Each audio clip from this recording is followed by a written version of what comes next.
In today's video, I'm going to teach you how to group rows in Smartsheet. If you want to keep your sheet organized and make related information easier to review, grouping rows is a simple and very effective tool. It helps you create a clear hierarchy. So instead of looking at one long list of rows, you can structure your content into sections with parent rows and child rows. This is especially useful for project plans, task tracking, and any sheet where items belong together under a broader category. To begin, open the Smartsheet sheet where you want to group rows. Make sure you're in the correct sheet before making any changes, especially if you manage multiple workspaces or similar files.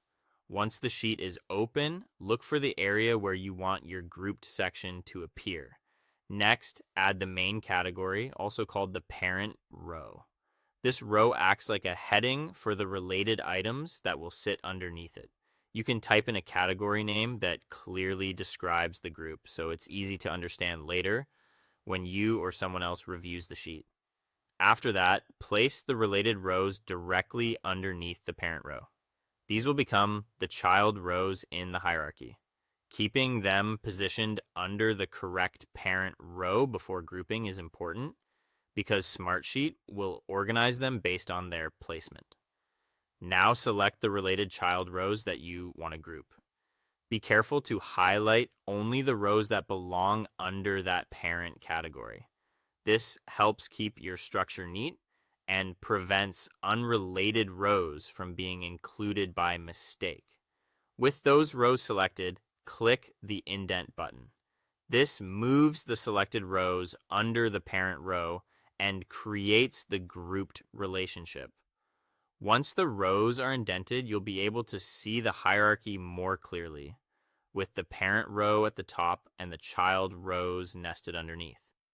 When the grouping is in place, use the plus or minus icon next to the parent row to expand or collapse the grouped rows. This is helpful when you want to hide detail and focus only on high-level categories, or expand the section again when you need to review the individual items. Finally, save the sheet and review the row hierarchy. Take a moment to confirm that each child row is grouped under the correct parent and that the structure looks clean and logical. A quick review at the end can help you catch any small mistakes right away.